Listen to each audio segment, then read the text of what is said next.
am I gonna eat tonight? Oh, steak. Hey guys, thanks for coming. Welcome to Cook Food, Not the Books.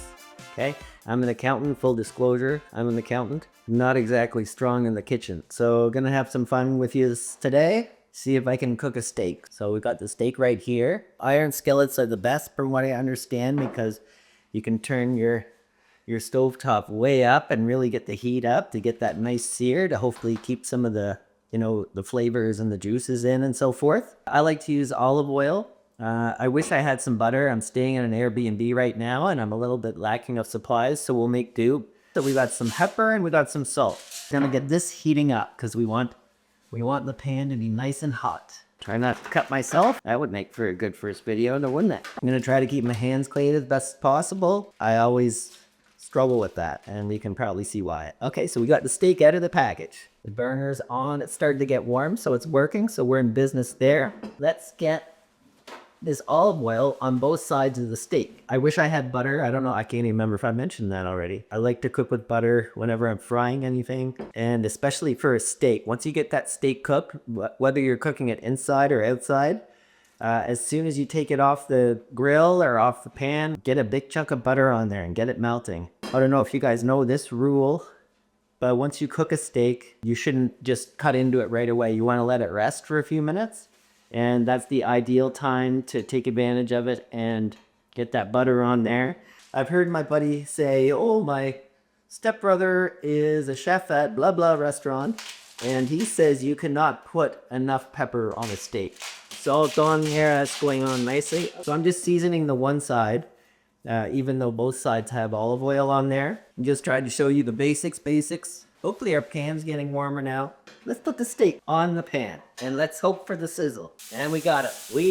So that plate had the raw steak on it. I'm gonna get a fresh plate out. I'm covered over here. There's nothing to do at this point. You just wanna, keep an eye on it, make sure no fires start. But I don't wanna put the vent on because, there goes my sound quality right there. The biggest tricks though with the steak, don't mess with it. Don't grab your lifter and come in here and shift it around and push down and all that stuff. No.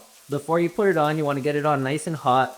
Then you want to plunk it down on that cooking surface and let it be. So this is a boneless rib steak. Rib steak is probably my personal favorite. And I say that because I'm, guilty of not being a vegetarian, obviously. I probably should have started with that. Prime rib is a personal favorite of mine. T-bone is also nice. T-bone is very easy to identify because you can literally see the shape of the bone for a T-bone cut is literally like a T. And then you've got a smaller fillet side. That's like when they say filet mignon. And then the bigger side is I think it's strip loin or something like that. I just shop at your regular everyday grocery store, No Frills or something like that. So I originally thought for this cooking channel, I'd come up with some kind of recipe and try a new recipe every week. But then I look at my own skill set and I'm like, okay, John, you're an accountant. You only know how to cook like French toast, scrambled eggs, fried eggs, cheeseburgers, steak. It's very limited repertoire. I thought I'd start small. So I'm going to start with the basics. I hope this helps out a couple of you guys. Hopefully I'm not the only one in this world that can't cook worth a darn, but here we are trying to give it a go. So I can see now at this point the steak is cooking well. The cook side is definitely changing color. You can see that, I don't want to use the term grayish, but it's definitely no longer that red meat on the outside. So I think it's probably almost ready for me to flip. You can see it's starting to get a little smoky in here. Okay, there we go. Probably should have flipped it about a minute before. It looks like it's a little bit black on one side, so I probably waited a little too long. I don't know if you could see that on camera, but I just went up to the steak and I kind of tapped it with my finger. What I'm doing is I'm checking how firm it is. So the firmness determines how much it's cooked. A fairly rare steak, it's going to remain quite soft. Now it's already starting to toughen up.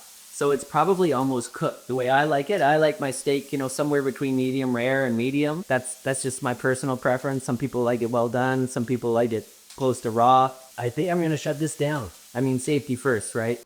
Now the steak is cooked. If you recall my butter comment earlier, you put a nice chunk of butter on that right now, and it's going to have a beautiful little glaze on it. So it's going to look pretty. And not only is it going to look pretty, it's going to taste that much better too.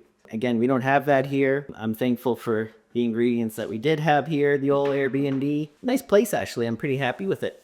My dog's enjoying it. We got like 35 acres out back there for him to play and everything. So it's been really good. I'm going to let this steak rest. And then a couple minutes later, I'm going to invite you all back and we'll cut into it. We'll see how it turned out. Grabbing a knife here, and let's cut right into it. Let's see how we did. So the moment of truth, you don't really know until you cut right into it, and there it is.